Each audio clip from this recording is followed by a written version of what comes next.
இன்றைக்கி வந்துட்டு நம்ம ஒரு ரோஜா செடி நடுறோம். அந்த ரோஜா செடியில் ஒரு 5 நாளில் 7 நாளுக்குள்ளே துளிர் வந்துடணும். அந்த துளிர் வரத்துக்கு நம்ம என்னென்னலாம் பண்ணலாம் அப்படின்னு பார்த்தீங்கன்னா, ஃபஸ்ட்டு நீங்கள் நடவு செய்கிறீங்க இல்லைங்களா? நடவு செய்யும்போது பாட்டிங் மிக்ஸ் நல்லா செக் பண்ணிக்கோங்க. ஸோ அந்த பாட்டிங் மிக்ஸ் கரெக்டாக இருந்தாலே ஈஸியாக துளிர் வந்துடும். பாட்டிங் மிக்ஸ்ன்னு பார்த்தீங்கன்னா செம்மண் வந்துட்டு ரொம்ப முக்கியம். ரோஜா பூன்னு எடுத்தாலே செம்மண் ரொம்ப முக்கியம். அடுத்தது தொழு உரம், அடுத்தது வர்மி கம்போஸ்ட், கொக்கோபீட், இதெல்லாம் சரிசமமாக ஒரு பங்கு எடுத்துக்கணும்.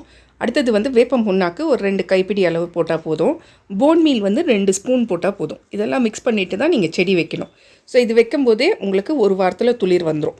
அதுக்கப்புறம் நீங்கள் வச்சுட்டீங்க, இன்றைக்கி நடவு செஞ்சிட்டிங்க, ஒரு 5 நாள் கழித்து நீங்கள் ரெகுலராக கொடுக்க வேண்டியது என்னதுன்னா, அரிசி கழுவுற தண்ணி, பருப்பு கழுவுற தண்ணி, அடுத்தது வந்துட்டு கஞ்சி தண்ணி மெயினாக, இதெல்லாம் வந்துட்டு ஒரு பாட்டிலில் சேகரித்து வச்சுட்டு நல்லா ஒரு 2 நாளைக்கு ஒரு முறை அது புளித்த உடனே நல்லா தண்ணி கலந்து செடிக்கு ரெகுலராகவே கொடுத்துட்டு வரலாம்.